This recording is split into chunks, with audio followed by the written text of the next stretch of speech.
Hello beautiful people, it's a girl Junior and it's Junior's signature. So today I'll be making this beautiful boo kaftan dress. It's quite easy. In less than 30 minutes you should be able to achieve this beautiful piece. I made use of a satin fabric and I made use of 2 yards of fabric. So this boo dress or this boo kaftan is going to be having a little cowl effect on the side. And as you can see, I made use of an organza for the sleeve because of course I just had to improvise because I know the the thing would not get the length where my client wants to be, so I just had to improvise using that organza. And then I now made use of a velvet ribbon. So if this is what you're interested in, please sit back, relax, and let's go right over. So yes, we are at the cotton table right now, and I folded my fabric into four. Like I told you, this is going to be it's 2 yards of fabric, yeah. So I'm going to be making use of this organza fabric as I'm showing you. That's what I'll be using to extend the sleeve length. So it's what I have that I have folded, as you can see on the table. And right now this is folded into four, so you can see 1, 2, and then 3, 4. So just fold exactly like this because it's not going to be having any zipper or anything like that. So you just do well to go ahead and get your length. So the length is by 16. I will be making use of the entire length because my client is quite tall and she wants it flowing.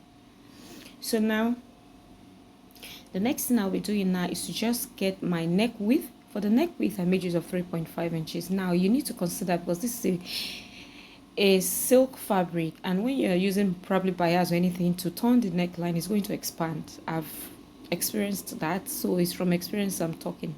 So now for the shoulder slope, I'm making use of 1.5 inches, and then for the arm opening, I'll be making use of 10 inches. So that is what I just mark right there. So in this instance, or in this tutorial, I really don't need much measurements. So for the neck depth for the front, I made use of 7 inches. It depends on what you want. If you don't want it too deep, but just consider the fact that you're not going to be making use of any zipper, so this should be something that you can easily wear. I believe you understand me. And neck for the neck depth, I made use of 1 inch. So now I'm going to go ahead and get from my shoulder to my hip first. The shoulder to my hip, I'm not really going to be needing that. The main thing I'll be needing here is my shoulder to my knee.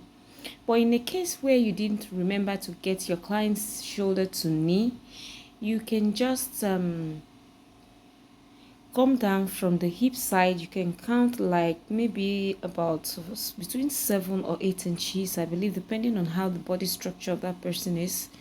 So that was what I did and I got it. So you get your waist to hip, your shoulder to hip first, and then you come back down by some inches, or preferably you can just make do with 21 inches from your shoulder or 22 inches. I believe that should be like the normal average for anybody. So I'm marking my hip measurement on that hip line. This is really not necessary. I'm just trying to do that because I just need you to be able to understand what I'm doing. So I marked the same thing on the knee line, that is the hip measurement divided by 4, and then I added 1.5 inches for ease. You know, this is not going to be a tight fitted dress, so that is what I did. And right there from the arm opening, I see the way I'm slanting this. I'm just slanting it down like so. And then from your knee line, just go up by 2 inches before you carve that to meet it. Sure, you can see what I did. Just carve it out like this, as if you're drawing something, just like hands-free. You don't need your measuring tape or your ruler to do this. You can just use your hand to just carve it out like so. So you can see what I have. By the time I'm cutting this out, this is going to be creating that small cowl effect that was shown at the beginning of this tutorial. So now to the length of the gown, I'm just going to be going there to place my hip measurement. The same thing I have right there on the knee line is what I will be placing here with the sewing allowances, of course. So I'll just connect that all the way down. You can notice that I'm not making use of my ruler or anything. It's because this material is very shaky. You just have to be very careful. So I'm not basically through with all the measurements. So I'm just going to be cutting this out. Just follow exactly what I did and you're going to be getting exactly what I did. So I'm just cutting it out like this. When you get to the knee, that place you went up by 2 inches, just go up like so, and then you follow the arc that you brought from your arm opening. So just take it easy. You can make use of any fabric of your choice anyway. You can make use of an African print. You can make use of a what do they call it? You can make use of a crepe. You can make use of all these silky materials that comes like a ready-made. You can make use of any fabric of your choice anyways, and it's going to be coming out beautiful. But this is like an Adire silk. I believe people that are from this part of the world would understand what I'm getting at. Yeah. So that is what this person made use of. Even on the thumbnail, that was what the person used. So this is the sleeve opening. So you can see the cowl effect. It came out very beautiful. It's not too big. Just like you saw, the person just drew it out like this. And you know that cowl effect always creates this thing that is like a false pocket by the side of the clothes. It always comes out very beautiful. Please try this out and let me leave how it came out on the comment section. So I've gone ahead to cut out my neckline for the back piece, and then I notched where the arm opening is going to be. So I'll now be separating the front from the back so that I'll be able to cut out the neck depth for the front.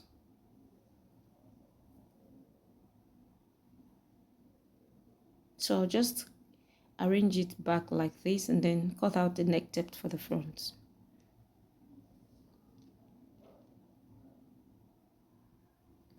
It's going to be a V neckline as you saw. So now I'll be removing the back piece like so, and then I'm going to be handling this of the front.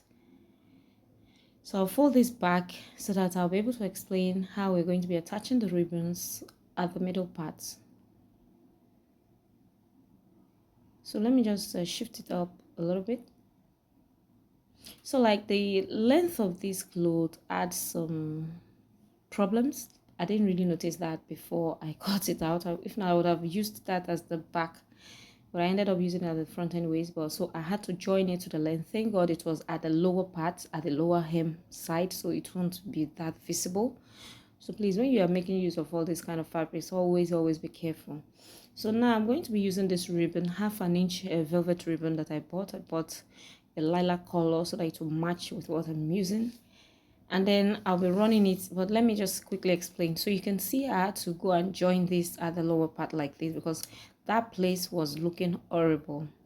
So like I said, if I had known that this is how it was, I would have used this place for the back instead of the front. So please always be cognizant of these little details. So now I've folded into two, and then I'll be notching that. So I've notched that to give me the midpoint of this front piece. So from this front piece now, in order to get that slant in the front, my client does not want it to be too slanted. So I'm going to be going up by 20 inches or 21 inches max, so that it will just be directly on her knee. But if you want yours to go more like show your laps, you can go up by 25 or 26 inches. That is entirely optional. So I just marked that by which I'm going up with. And then because of this shaky nature of this fabric, I'll just be ruling a straight line to meet that place that I notched. You can see the notch part, right? Yeah. So I'll just rule it like so.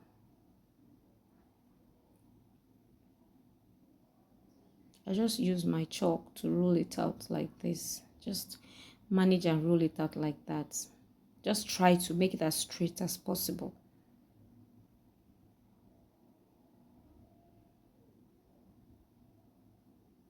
So this is what we have.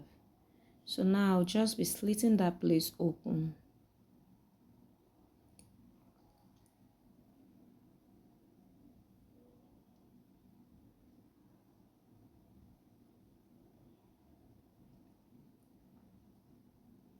So if you've watched up to this level, please subscribe, please like, please share. Thank you all. So this is what we have. So you can see the slit. So for the slits now, I'm just going to be pushing half an inch inwards like so, and then I'm going to be sewing it on both sides before placing the ribbon from the neckline down. So after doing that, just make sure you just fold half an inch inwards, and then you leave it like that. And then you're going to be coming back to the upper part, the neckline, where the V is. So you're going to be taking your velvet ribbon like so. I made use of 3.5 yards of velvet ribbon for this tutorial. So So depending on how tall or how short your client or you yourself are, you determine how many yards you're going to be making use of. So I'm going to be sewing it like this. I'm going to be sewing it on one side like this, and then when you get to the sleeve, you follow one part of the sleeve down, and then when you're through with one side, you go to the other side and then do the same thing as well. So let me quickly do that and I'll be right back. And don't turn the neckline first. You do this ribbon before using your bias to turn the neckline. I believe I understand. So don't turn your neckline before attaching the ribbon. You attach the ribbon first before.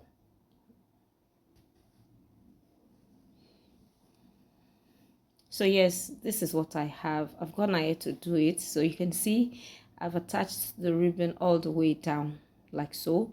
I've even gone ahead to turn the necklines and then join the shoulders of both the front and the back, so that this tutorial will not be too lengthy. So now I'm going to come to the sleeve part. So for the sleeve part, like I said earlier when I started this tutorial, I told you I was going to be making use of an organza. This is not organdy, this is an organza fabric. So what I have there, when you open it up, is 7 inches, but when it's unfold, it's going to be 3.5 inches. So I'm going to be making use of half an inch to join to the fabric. So what I'll be left with will be 3 inches. So I'm just going to be placing it like this and then run a stitch. You know, I notched where I would want my sleeves to get to, so that's basically where I'll be running the stitches to. Let me quickly do it. So voila, I'm through with it, as you can see. So this is well explained, self-explanatory. So I've joined it. I'm going to be using the serger machine to make that neat. So this is what I have. So basically the next thing now is to just fold this into two like this. Just fold it into two, and then you're going to be running your sewing allowance like about 1 inch, and then follow the lines by the sides like so. You run it all the way to the length of the gown, and that's what you'll be doing on both sides of the fabric. So after doing this is what we have. Isn't this beautiful? Isn't this lovely? This came out very, very beautiful, I bet you. So if you enjoyed watching this tutorial, don't forget to subscribe. So now for the hem, I'm just going to be folding it into two, half an inch, and then we're good to go. So we have come to the end of the tutorial. You can see that this is very easy. It's simple, it's classy, and it's beautiful. So like I always say, this is Genius Signatures. And if you enjoyed this tutorial, please watch out for the next tutorial because it's going to be a banger. See you all. Bye. Ciao. Kisses.